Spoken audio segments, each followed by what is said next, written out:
Okay, when you're ready, introduce yourself, introduce everyone, give me a count before you want the timer to start, and I will start the timer. Yep, will do. So, hello everybody. My name is blurael. I'm gonna be running Indigo Park. Sorry, forgive me. I just needed to reset my game again. Right. Um, so Indigo Park. I'm going to be doing. It's any percent, isn't it? Yes. Right. Okay. So I'm gonna be doing any percent. The difference between that and 100% is that I won't be going for the collectibles. I might go for one of them because one of them still because it's funny and a little bit goofy. But so I just needed to clarify. I needed to restart my game just there again. Because if you leave the game and you have an existing save game in a certain place, it can cause skips to happen. That would be New Game Plus % if I did have that enabled, but I'm not doing that here, so I just needed to make sure I had a clean slate. But I'm just about ready to go. 3, 2, 1, go. And so hopefully, just gonna skip past this, and hopefully, I will have better luck in getting over some of these. Come on. There we go. So you can jump over stuff by spamming jump and looking slightly upwards. I'm gonna be lining myself up with this while he's talking and staring at this chair. So, just to clarify, I have a crosshair on my screen at the moment that's on my monitor that you can't see.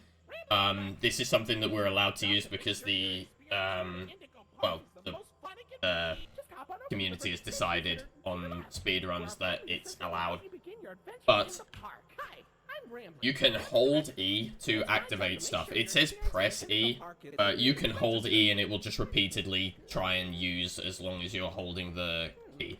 So now I'm gonna line myself up, kinda. I'm gonna turn myself around using the flashlight. So now I should be facing the door when I get out of this little cutscene here. So I can just press and hold, run and shift, and then I should just be facing the door already, so it's just a bit quicker to get out of here. Okay, roughly facing the door. I found that jumping over things works better when you're looking into a corner like this. So I'm going to jump up into this corner, and I'm going to stare at the ground. So once Rambly, sorry, tells us what to do, I'm going to start spinning in place.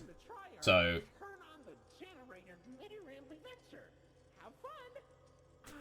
there we go. That just puts me ever so slightly into that room, and it starts that cutscene a little quicker than otherwise we would have been able to. When I line myself up on this poster and stare at this box, I'm going to grab that. We're going to put it there, and we're going to hit this lever. Again, because I'm holding E, as soon as I hover over something that I can interact with, it will just immediately do it. Now, coming up is a trick to get the critter cuff a little bit quicker that I've been having a real tough time with recently, so hopefully it goes well.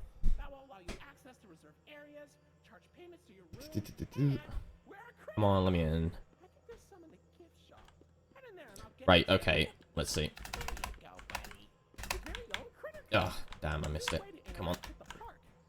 You can get onto that barrier and you can jump up and get it before it's actually come down, and it puts you slightly into the ceiling. It's fun. But like I say, I've been having a real tough time with that one recently.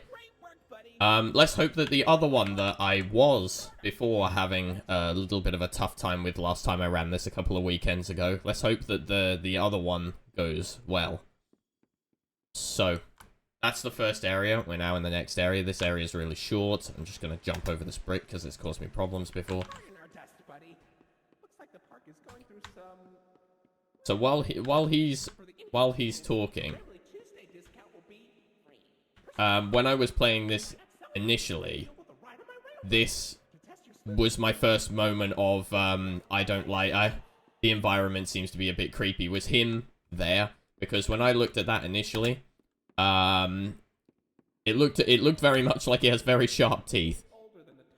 But either way, now we're just gonna run through here. Sadly, there's not a way that you can tap the train from over here, otherwise this would be a lot quicker, but we're just gonna jump on the train from a distance. And now we have an auto-scroller. But I'll try and find some ways to make this a little interesting. I hope that eventually, I mean there is a way to skip that room that I was just in. That is New Game Plus warps you through that room. But this is essentially an auto-scroller here where you go through and you're introduced to all the different... I'm going to turn that off. You're introduced to all the different characters. Now, there are some things to see here that I didn't see the first time I played through. So while you're staring at Molly McCaw, there's that down there. Anybody who's played this game already knows what this is, and it'll come up later. But I do like that there are odd things. There is something later that I'll mention that I won't be able to stick around and look at. But yeah, so that's Molly McCaw. That will come up later. Just as a side note, I very much want an animation of my character doing this. It's so cute. And that's one thing you can say about this game as run down as everything looks. It is a very cutesy game, especially with the environment it's going for. Why the long face and body? You've known me for 100 years. But yeah, there are a lot of puns in this bit, so I appreciate this bit. But after this section is when we're going to need to pick up again. What you're going to see me do is look behind me and look at a somewhat specific spot on the train behind me just so that I can line up. Essentially what it'll do is when I get off the train later, it will... Hey, I'm blue. It'll get me off the train looking at the door that I need to go through. It just makes it so I don't have to turn around and look for the door. So it's coming up right here. I'm going to turn my light on again. I'm going to keep an eye behind me, and I'm going to look in the top corner here. And now I'm going to start running and pressing forward. It's going to put me out of the train, and I'm going to just be facing the door. Now I need to not miss the cogwheels in here. 1, 2, 1, 2, and now we leave. Yeah, that's all we needed to really do in here, just to put those cogwheels back on the wall. I'm not going to bother going for the stone, so I'm going to just run straight for it. For it, rather. And now we have Lloydford. Hey there, Lloyd. Do not shame him with that common folk name. I am the proud, the prestigious, the professional Lloydford L. Lion. I love this guy's angle. Great acting. Hello. Of course it was. I'm the real star. Yeah, so you'll see that a couple of times. There are a lot of times that you won't see in the run where that pops up.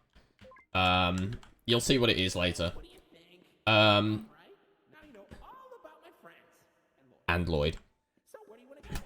So now begins one of the biggest running sections. Well, one of them. One of the biggest running sections.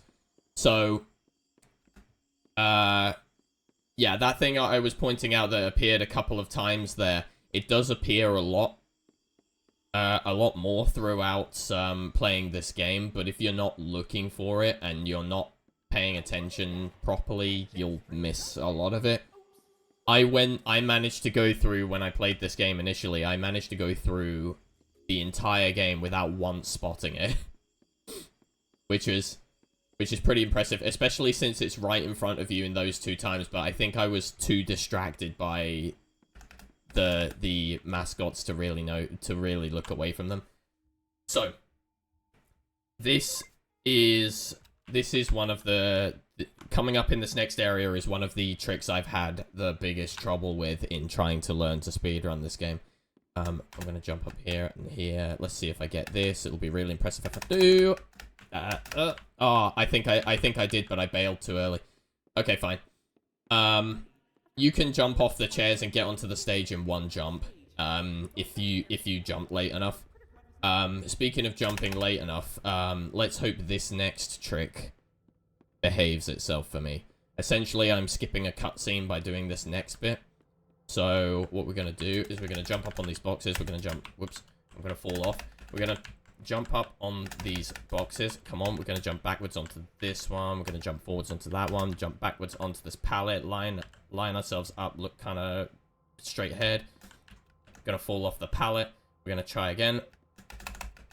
We're going to fall short again. Come on. Like I say, I have trouble with this one casually, so getting marathoned super hard.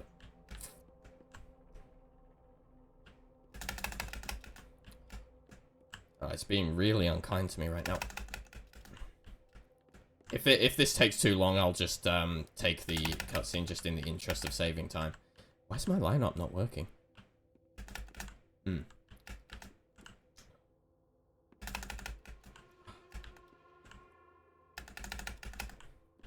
Okay, I'm just going to take the cutscene just to save time. Basically, it saves about 30 seconds because you don't have to go through here. I am going to try and go the other way. Yeah, it's a shame I couldn't get that to work, but essentially what we would have done is jumped over the boxes and we wouldn't have had to do that cutscene. I'm going to try and do the same going the other way. For whatever reason, I have better luck doing this one, so... Jump up onto this box, look down, go sideways. There we go. Go up and over. Right, okay, so that worked out first time. Again, it used to be that going back was the one I had trouble with and going forward was easier. But now it seems to be the other way around, so sorry I couldn't get that earlier. But yeah, it saves that much time, so it... Oh, also hi.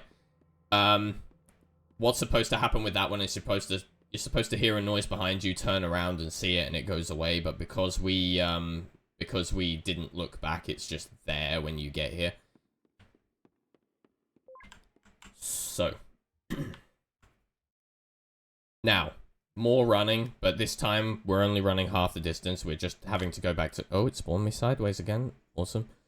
So we just need to, we've gotten the key from the security office at the back of the theater. So now we can go to Molly McCaw's, or Jetstream Junction. That's what it's called. So I'm going to hold E again. I'm going to stare at the lock. And then as soon as I'm near it, it'll fall off. Now, thankfully, because we're doing any percent this time, I only need to do one thing in here. If we were doing 100%, there's a few more things I would have to do that I would have to try and remember to do, because I've not been running 100% for very long. But in this case, we just need to go up here, trigger this cutscene, run away, jump on the railings a little bit, because that's a little bit faster, I think, and kind of fun. And once again, holding E to hit this button as soon as possible. And now we are in the play area. Now, I'm going to hit this once, going to hit this again, but I'm going to hold E. That's 2, 3, hit that one. There we go. You don't have to go through the entire area to do that as long as you know the code. So I'm just going to jump all the way up here. Appreciate the Hobkin. Hi. Right, so gonna run up here, hit this. Yep. Oh, get stuck on the ledge. Cool. And we're going to run over there until that starts to open, then run up to here. Now, you'll notice I get pushed forward there. If you continue to hold the run button when you're in that tube, it will actually still move you forward while you're in the cutscene, so it just gives you a little bit of a push forward. This is one of those moments in the game which is really unfortunate because there's cool stuff happening behind me because she's obviously chasing me. If you haven't figured out who that is, yeah, that's Molly. They've changed a little bit over the years. So we're now currently running away, and I would love to be looking behind me to see me being chased, but unfortunately every time I've done that it's resulted in bad things happening, so I'm not going to do that here. Okay, I need to be careful here not to get caught on like that, not to get caught on any of those bars. Damn it. Okay, so I did discover, fun fact, if I stopped in that room, Molly moves very quickly through that room we just went through, so while I was trying to mess around seeing if I could do this section backwards, that went a little bit wrong. Right, so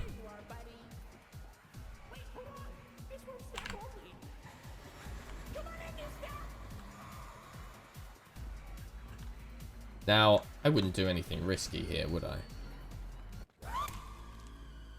Right, there we go. So yeah, this was when I played this the first time. This was the big WTF moment. So now this is another kind of cutscene. So we can't move on until Rambly stops rambling. So what I'm gonna do here is I'm gonna stand in the corner. I'm gonna look up and I'm gonna start messing around with this camera. There's no reason why I'm doing this. It's just kind of fun because these cameras are technically, in terms of lore, what Rambly is using to watch you, so it's just kind of fun to mess around with it. It gives you something to do while we're waiting for Rambly to finish rambling. So essentially, I'm gonna do one thing at the end of this just because it's kind of fun, but the fun fact is what I'm gonna do is the way that you would verify that you had caught all the collectibles. And basically you flash up one of the information kiosks on the screen just to make sure all of the collectibles are lit up, and that's how you would verify your 100% run. I'm gonna do it anyway because there's a kind of fun thing that I can do that I find quite funny. So I'm gonna walk up to this door, wait for it to open. We're getting kind of close to the end now, so I'm gonna jump down the stairs. I'm gonna jump over this as well and walk through the door. Right, we are now in the last room. So time is going to be coming up soon. What I'm going to do, run out of here, run up the stairs, and you're going to see me tap one of the information kiosks. I'm doing this purely for fun. There's no reason why you would do this in any percent run. So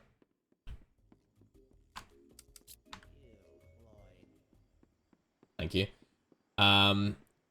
So this is the last bit. We're gonna walk up to the door to Oceanic Odyssey. Okay, so time is coming up now. I'm gonna try and count it down. 3, 2, 1, time.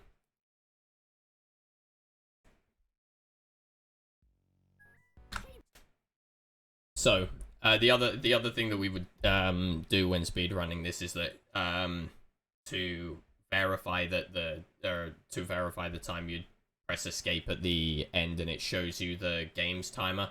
I've always found that my timer, my personal timer says different to this because under normal circumstances we would be timing this in-game time, which removes those loading zones between the levels.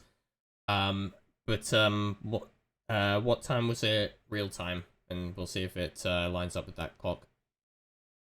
So final time on my end was 17 minutes and 20 seconds.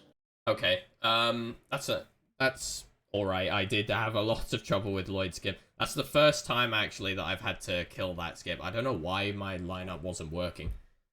But yeah, usually what you would have done there is gone onto that box and jumped over an invisible wall, and then it gets you to the other side of that cutscene without having to get jump scared by Lloyd. But it got to the point where it started wasting too much time, so I figured I'd kill it. But we did get it going the other way, which is unusual to get it first time. It always happens whenever I run this game that one half of it will go really well and the other half of it will go really poorly. Sod's law. Yeah, right. It's also my fault for saying at the beginning of this that I hope I have less trouble with the one that I had trouble with before, being that exact one. So I kind of jinxed myself there, unfortunately. Oh well. I forgot to mention to people, by the way, that there was an incentive for your run, the run 100% instead. Now, it didn't actually be met. There were no donations added to it. There's not actually been any donations to the fundraiser yet either. But I did forget to mention that to people, unfortunately. So my apologies on that. My brain is not functioning No properly at worries. the moment. It's been a long morning already. But on the subject of donations, if anybody does want to donate, if you type !donate in the chat, that will bring up the link to the donation page. And you can donate there. There are incentives and polls that you can donate to. You can donate to one target and one poll. So you can donate to one or both a target and a poll if you want to. It's entirely up to you. The next incentive, I think, available is for the Health Bridges run, which is taking place in about an hour and a half ish, and that is the Play Secret Lab incentive. It needs £50, so if anybody does want to donate to that, then be sure to add it to your donation. And of course, proceeds go to the Yellow and Blue Hub, subject to the terms and conditions on the donation page. So I think that's my blurb. Don't forget, of course, that Twitch revenue as well counts towards our goal eventually. You can't add incentives and stuff to that, obviously, but we will, if there are any Twitch subscriptions, bits, or watching ads or anything like that, any revenue that we get from that, half of that will be donated to the Yellow and Blue Hub at the end of the event as well. Right, so Blu-ray, any shout outs or anything else you'd like to say before we finish with your run? I stream fairly regularly. I'm a variety streamer, so I do sometimes do speedrunning, but I do a range of things. So if you ever want to stop by and say hi, it's twitch.tv/blurael. Throughout the week, usually in the afternoon UK time. But yeah, come on down and say hi. We do speedruns sometimes, but a lot of the time it's just me goofing around with random games. Wonderful. So thank you very much for that run, and we will see you again next time.